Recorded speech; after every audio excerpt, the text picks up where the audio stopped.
Hi friends, welcome back to my channel. ಬೆಳಗ್ಗೆ breakfast ಮತ್ತು lunch box ಈ ರೀತಿ ಪಲಾವ್ ಮಾಡಿ ಮಕ್ಕಳು ಇಷ್ಟಪಟ್ಟು ತಿಂದು ಫುಲ್ ಬಾಕ್ಸ್ ಖಾಲಿ ಮಾಡಿ ದಿನ ಇದೇ ಬೇಕು ಅಂತಾರೆ. ತುಂಬ ರುಚಿಯಾಗಿರುತ್ತೆ. ಈ ಬೇಸಿಗೆಯಲ್ಲಿ ಕೆಲವೊಂದು ಸಲ ಈ ರೀತಿ ಇದ್ದರೆ ಸಾಕಪ್ಪ, 3 ಟೈಮ್ ಇದೇ ತಿನ್ನಬೇಕು ಅಂತ ಅನಿಸುತ್ತೆ. ಈ ತರಕಾರಿಗಳಿಂದ ಈ ಪಲಾವ್ ತುಂಬ ರುಚಿಯಾಗಿರುತ್ತೆ. ಬನ್ನಿ ಯಾವ ರೀತಿ ಮಾಡೋದು ಅಂತ ನೋಡೋಣ. ಇಲ್ಲಿ 2 ಗ್ಲಾಸ್ ಅಷ್ಟು ಬಾಸುಮತಿ ರೈಸನ್ನು ಇವತ್ತು ನಾನು ಯೂಸ್ ಮಾಡ್ತಾ ಇದ್ದೀನಿ, ಅಥವಾ ನಾರ್ಮಲ್ ಅಕ್ಕಿ ಕೂಡ ಯೂಸ್ ಮಾಡ್ಬೋದು. ನೀಟಾಗಿ ತೊಳೆದು ನೀರು ಹಾಕಿ ಇಟ್ಟಿದ್ದೀನಿ. ಇಲ್ಲಿ 5 ಬೇಬಿ ಕಾರ್ನ್ ತೊಗೊಂಡಿದ್ದೀನಿ. ಅದನ್ನ ನೀಟಾಗಿ ತೊಳೆದು ಸಣ್ಣಕ್ಕೆ ಈ ಥರ ನೋಡಿ, ನಾ ಯಾವ ರೀತಿ ಹೆಚ್ಚ್ತಾ ಇದ್ದೀನಲ್ವ ಇದೇ ರೀತಿಯಾಗಿ ಹೆಚ್ಚಿಟ್ಕೋಬೇಕು. ಹಾಗೆ ಬ್ರೋಕೊಲಿ, ಹಾಗೆ ಹೂಕೋಸು ಅಷ್ಟೇ, ಇದನ್ನು ಉಪ್ಪು ನೀರಲ್ಲಿ ಹಾಕಿ ನೀಟಾಗಿ ತೊಳೆದು ಇಡಬೇಕು. ಮತ್ತು ಬೀನ್ಸ್ ಕೂಡ ಕಟ್ ಮಾಡಿ ಇಟ್ಕೊಂಡಿದ್ದೀನಿ. ಮತ್ತು ಇಲ್ಲಿ ಈಗ ಈ ತರಕಾರಿ ಎಲ್ಲ ಕಟ್ ಮಾಡಿ ಇಟ್ಕೊಂಡಿದ್ದೀನಿ. ಇಲ್ಲಿ ಒಂದು ಈರುಳ್ಳಿ ನಾನು ಸಿಪ್ಪೆ ತೆಗೆದು ಇಟ್ಕೊಂಡಿದ್ದೀನಿ. ಅಷ್ಟರಲ್ಲಿ ಗ್ಯಾಸನ್ನು ಆನ್ ಮಾಡಿ ಒಂದು ಕುಕ್ಕರ್ ಕೂಡ ಇಟ್ಕೊಂಡಿದ್ದೀನಿ. ಅದು ಬಿಸಿ ಆಗೋದ್ರೊಳಗೆ ಇಲ್ಲಿ ನಾನು ಈರುಳ್ಳಿ ಈ ಥರ ಉದ್ದಕ್ಕೆ ಹೆಚ್ಚಿಟ್ಕೊಳ್ತೀನಿ.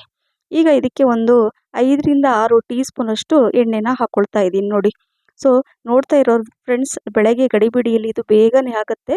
ಇಲ್ಲಿ ನಾನು ಚಕ್ಕೆ, ಏಲಕ್ಕಿ, ಲವಂಗ, ಬಡೆ ಸೋಂಪು, ಪಲಾವ್ ಎಲೆ ಇದನ್ನೆಲ್ಲ ಹಾಕ್ಕೊಂಡು ಸ್ವಲ್ಪ ಒಂದು 30 ಸೆಕೆಂಡ್ ರೋಸ್ಟ್ ಮಾಡಿಕೊಂಡು, ಅಂದರೆ ಫ್ರೈ ಮಾಡಿಕೊಂಡು, ಹೆಚ್ಚಿರುವಂತಹ ಈರುಳ್ಳಿನ ಇದರಲ್ಲಿ ಹಾಕ್ಕೊಂಡು ಸ್ವಲ್ಪ ಕಲರ್ ಚೇಂಜ್ ಆಗೋ ತನಕ ಇದನ್ನು ಫ್ರೈ ಮಾಡ್ಕೋಬೇಕು. ಅದನ್ನು ಫ್ರೈ ಮಾಡ್ತಾ ಮಾಡ್ತಾ ಇಲ್ಲಿ ನಾನು ಒಂದು ಟೊಮೆಟೊ ಹಣ್ಣು ಕೂಡ ಉದ್ದಕ್ಕೆ ಹೆಚ್ಕೊಂಡು, ಅದನ್ನು ನೋಡಿ ನಾನು ಯಾವ ರೀತಿ ಮಾಡ್ತಾ ಇದ್ದೀನಲ್ಲ, ಸೇಮ್ ಬೇಗ ಆಗಿಬಿಡುತ್ತೆ ಅಂತ ಅಷ್ಟೇ. ಸೊ ಮತ್ತು ಸೈಡಲ್ಲಿ ನಾನು ನೀರು ಕೂಡ ಬಿಸಿ ಮಾಡಲಿಕ್ಕೆ ಇಟ್ಟಿದ್ದೀನಿ. ಈ ರೀತಿ ಪಲಾವ್ ಕೇವಲ ಒಂದು 15ರಿಂದ 20 ನಿಮಿಷದಲ್ಲಿ ಆಗಿಬಿಡುತ್ತೆ. ಈಗ ಹೆಚ್ಚಿರುವಂಥ ಟೊಮೆಟೊ ಹಣ್ಣು ಕೂಡ ಇದರಲ್ಲಿ ಹಾಕ್ಕೊಂಡು ಫ್ರೈ ಮಾಡ್ಕೊಳ್ತಾ ಇದ್ದೀನಿ. ಈಗ ಹಸಿ ವಾಸನೆ ಎಲ್ಲ ಹೋದ್ಮೇಲೆ ಹೆಚ್ಚಿರುವಂತಹ ತರಕಾರಿಗಳನ್ನು ಇದರಲ್ಲಿ ಹಾಕ್ಕೋಬೇಕು. ಇದು ಬೇಬಿ ಕಾರ್ನು, ಹಾಗೆ ಈ ಬ್ರೋಕೊಲಿ ಕೂಡ ನಮ್ಮ ಆರೋಗ್ಯಕ್ಕೆ ತುಂಬಾ ಒಳ್ಳೆಯದು. ಆದಷ್ಟು ಇದನ್ನು ಈ ರೀತಿಯಾಗಿ ನೀವು ಅಡುಗೆಯಲ್ಲಿ ಉಪಯೋಗಿಸ್ತಾ ಬನ್ನಿ. ಹಾಗೆ ಈ ನವಿಲುಕೋಸು, ಬೀನ್ಸ್ ಕೂಡ ಹಾಕ್ಕೊಂಡಿದ್ದೀನಿ. ಕ್ಯಾರೆಟ್ ಇದ್ದರೆ ಅದು ಕೂಡ ಹಾಕ್ಕೊಳ್ಳಿ. ಮತ್ತು 1 ಕಪ್ಪಷ್ಟು ಈ ಹಸಿ ಬಟಾಣಿಯನ್ನು ಹಾಕ್ಕೊಂಡಿದ್ದೀನಿ. ಅದನ್ನು ಹಾಕ್ಕೊಂಡು ನೋಡಿ, ತರಕಾರಿಗಳ ಪ್ರಮಾಣ ಜಾಸ್ತಿ ಇರಬೇಕು, ಆವಾಗ ತುಂಬ ಚೆನ್ನಾಗಿರುತ್ತೆ. ಕಲ್ಲುಪ್ಪು ಕೂಡ ಹಾಕ್ಕೊಂಡು ಸಾಲ್ಟ್ ಹಾಕ್ಕೊಂಡಿದ್ದೀನಿ. ಸೊ ಹಾಕ್ಕೊಂಡು ಇದನ್ನು ಮಿಕ್ಸ್ ಮಾಡ್ಕೊಳ್ಳೋಣ. ಸ್ವಲ್ಪ ಅದು ಒಂದು ಸ್ವಲ್ಪ ಬೇಯಬೇಕು, ತಕ್ಷಣ ಎಲ್ಲ ನೀರು ಹಾಕ್ಕೊಳಕ್ಕೆ ಹೋಗಬಾರ್ದು. 1 ಕಪ್ಪಷ್ಟು ಇದು ಪುದೀನ, ಹಸಿಮೆಣಸಿನ್ಕಾಯಿ, ಕೊತ್ತಂಬರಿ ಸೊಪ್ಪು, ಶುಂಠಿ, ಬೆಳ್ಳುಳ್ಳಿ ಎಲ್ಲನ ನಾನು ಪೇಸ್ಟ್ ಮಾಡಿ ಇಟ್ಕೊಂಡಿದ್ದೆ, ಅದನ್ನು ಹಾಕ್ಕೊಂಡಿದ್ದೀನಿ 1 ಕಪ್ಪಷ್ಟು. ಹಾಗೆ ಸ್ಮಾಲ್ ಕಪ್ಪಲ್ಲಿ 1 ಕಪ್ಪಷ್ಟು, ಅಂದರೆ ಒಂದು 5ರಿಂದ 6 ಟೀ ಸ್ಪೂನಷ್ಟು ಕರ್ಡ್ ಮೊಸರನ್ನು ಹಾಕ್ಕೋಬೇಕು. ಸ್ವಲ್ಪ ಅರಿಶಿಣ, ಅರ್ಧ ಟೀ ಸ್ಪೂನಷ್ಟು ಜೀರಿಗೆ ಪುಡಿ, ಅರ್ಧ ಟೀ ಸ್ಪೂನಷ್ಟು ಧನಿಯಾ ಪುಡಿ, 1 ಟೀ ಸ್ಪೂನಷ್ಟು ಗರಂ ಮಸಾಲ. ಸೊ ಅದನ್ನೆಲ್ಲ ಹಾಕ್ಕೊಂಡು ಮಿಕ್ಸ್ ಮಾಡ್ಕೋಬೇಕು. ಈ ತರಕಾರಿಗಳೆಲ್ಲ ಆ ಮಸಾಲೆ ಎಲ್ಲ ಸ್ವಲ್ಪ ಹೀರ್ಕೋಬೇಕು. ತಿನ್ನುವಾಗ ಅದು ಚೆನ್ನಾಗಿರುತ್ತೆ ಆ ಫ್ಲೇವರ್ ಎಲ್ಲ. ಹಾಗಾಗಿ ಈಗ ಒಂದು 5 ನಿಮಿಷ ಅದನ್ನೆಲ್ಲ ಮಿಕ್ಸ್ ಮಾಡ್ಕೊಂಡ ನಂತರ ತೊಳೆದಿಟ್ಟಿರುವಂಥ ಅಕ್ಕಿ ಅದನ್ನು ಹಾಕ್ಕೊಂಡು ನಿಧಾನಕ್ಕೆ ಮಿಕ್ಸ್ ಮಾಡಬೇಕು. ನೀರೆಲ್ಲ ಚೆಲ್ಬಿಟ್ಟು ಆ ಅಕ್ಕಿನ ಇದರಲ್ಲಿ ಹಾಕ್ಕೊಂಡಿದ್ದೀನಿ. ಸೊ ನೋಡಿದ್ರಲ್ಲ, ಯಾಕಂದರೆ ಅಕ್ಕಿ ನೆನೆಸಿರ್ತೀನಲ್ವ, ಬೇಗ ಆಗುತ್ತೆ. ಮತ್ತು ನೀರು ಬಿಸಿ ಮಾಡಲಿಕ್ಕೆ ಇಟ್ಟಿದ್ದೀನಲ್ಲ, ಸೊ ಬಿಸಿ ನೀರನ್ನು ನಾನು ಇದರಲ್ಲಿ ಹಾಕ್ತಾಯಿದ್ದೀನಿ. ಬಿಸಿ ನೀರು ಹಾಕೋದ್ರಿಂದ ಕುಕ್ಕಿಂಗ್ ಪ್ರೊಸೀಜರ್ ಸ್ಟಾಪ್ ಆಗಲ್ಲ, ಬೇಗ ಕೂಡ ಆಗುತ್ತೆ, ಮತ್ತು ಉದುರಾಗಿ ಬರುತ್ತೆ. ಅಕ್ಕಿ ನಾನು ತೊಳೆದು ನೆನೆಸಿಟ್ಟಿರೋದ್ರಿಂದ. ಅಕಸ್ಮಾತ್ ಅಕ್ಕಿ ನೆನೆಸಿಲ್ಲ ಅಂದರೆ ನೀವು 2 ಗ್ಲಾಸ್ ಅಕ್ಕಿಗೆ 4 ಗ್ಲಾಸ್ ನೀರು ಹಾಕಲೇಬೇಕು. ಸೊ ಇಲ್ಲಿ ನಾನು 3 ಗ್ಲಾಸ್ ಅಷ್ಟು ನೀರು ಮಾತ್ರ ಹಾಕಿದ್ದೀನಿ.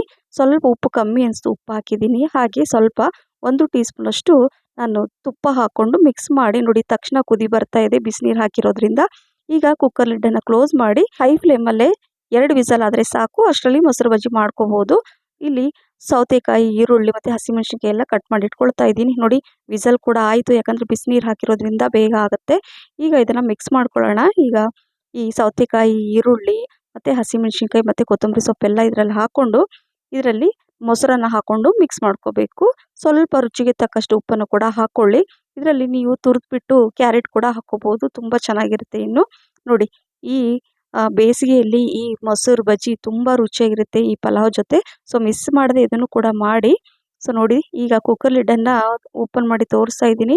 ಎಷ್ಟು ಚೆನ್ನಾಗಿ ಪರ್ಫೆಕ್ಟಾಗಿ ಬಂದಿದೆ, ಎಷ್ಟು ಚೆನ್ನಾಗಿ ಉದುರಾಗಿ ಬಂದಿದೆ ನೋಡಿ. ಕಾಳು ಉದುರಾಗಿ ಬರುತ್ತೆ, ತಣ್ಣಗಾದರೂ ಕೂಡ ಅಷ್ಟೇ ರುಚಿಯಾಗಿರುತ್ತೆ. ಬಿಸಿ ಬಿಸಿ ತಿಂತಾ ಇದ್ದರೆ ಲೆಕ್ಕನೇ ಇರಲ್ಲ, ಅಷ್ಟೊಂದು ತಿಂದುಬಿಡ್ತೀರಾ, ಅಷ್ಟೊಂದು ರುಚಿಯಾಗಿರುತ್ತೆ ಫ್ರೆಂಡ್ಸ್. ಇದು ಬ್ರೇಕ್ಫಾಸ್ಟ್ ಮತ್ತು ಲಂಚ್ ಬಾಕ್ಸಿಗಂತೂ 100% ಹೆಲ್ದಿ ರೆಸಿಪಿ ಅಂತ ಹೇಳ್ಬೋದು. ನೋಡಿ, ಈ ರೀತಿಯಾಗಿ ನಾನು ಲಂಚ್ ಬಾಕ್ಸ್ಗೆ, ಮಕ್ಕಳ ಲಂಚ್ ಬಾಕ್ಸಿಗೆ ಕೊಟ್ಟೆ, ಹಸ್ಬೆಂಡ್ ಲಂಚ್ ಬಾಕ್ಸಿಗೆ ಕೊಟ್ಟೆ. ಅದ್ರ ಜೊತೆ ಈ ಮೊಸರು ಬಜ್ಜಿ ಅಥವಾ ರಾಯ್ತ ಕೂಡ ತುಂಬ ಚೆನ್ನಾಗಿರುತ್ತೆ. ಸೊ ಹಾಗಾಗಿ ಮಿಸ್ ಮಾಡದೆ ಮಾಡಿ ಅಂತ ಹೇಳ್ತಾ ಇದ್ದೀನಿ ಫ್ರೆಂಡ್ಸ್. ಈ ಹೆಲ್ದಿ ಬ್ರೇಕ್ಫಾಸ್ಟ್, ಈ ಪಲಾವ್ ರೆಸಿಪಿ ನಿಮ್ಗೆ ಏನಾದರೂ ಇಷ್ಟ ಆಗಿದ್ದರೆ ಲೈಕ್, ಶೇರ್, ಕಮೆಂಟ್ಸ್ ಮತ್ತು ಸಬ್ಸ್ಕ್ರೈಬ್ ಮಾಡಿ. ನಿಮ್ಮ ಫ್ರೆಂಡ್ಸ್ ಮತ್ತು ಫ್ಯಾಮಿಲಿ ಕೂಡ ಶೇರ್ ಮಾಡಿ. ಹಾಗೆ ನನ್ನ ಫೇಸ್ಬುಕ್ ಪೇಜ್ ಫಾಲೋ ಮಾಡೋದನ್ನು ಕೂಡ ಮರಿಬೇಡಿ. ನೋಡಿ ನನ್ನ ಮಕ್ಕಳಿಗೆ ಲಂಚ್ ಬಾಕ್ಸಿಗೆ ಕೂಡ ಕೊಟ್ಟೆ. ಹಾಗೆ ಬ್ರೇಕ್ಫಾಸ್ಟಿಗೆ ಕೂಡ ಇಷ್ಟಪಟ್ಟು ತಿಂತಾರೆ ಈ ರೀತಿ ಪಲಾವ್ ಇದ್ದರೆ. ಸೊ ಟೆನ್ಷನ್ ಫ್ರೀಯಾಗಿ ಮಾಡಿ ಇದನ್ನು ಎಲ್ಲರೂ ಇಷ್ಟಪಟ್ಟು ತಿಂತಾರೆ ಅಂತ ಹೇಳ್ತಾ, ನನಗೂ ಕೂಡ ತುಂಬಾ ಫೇವ್ರೇಟ್ ರೆಸಿಪಿ ಅಂತ ಇದು ಹೇಳ್ತಾ ಇದ್ದೀನಿ. ನೀವು ಕೂಡ ಟ್ರೈ ಮಾಡಿ. Thank you for watching.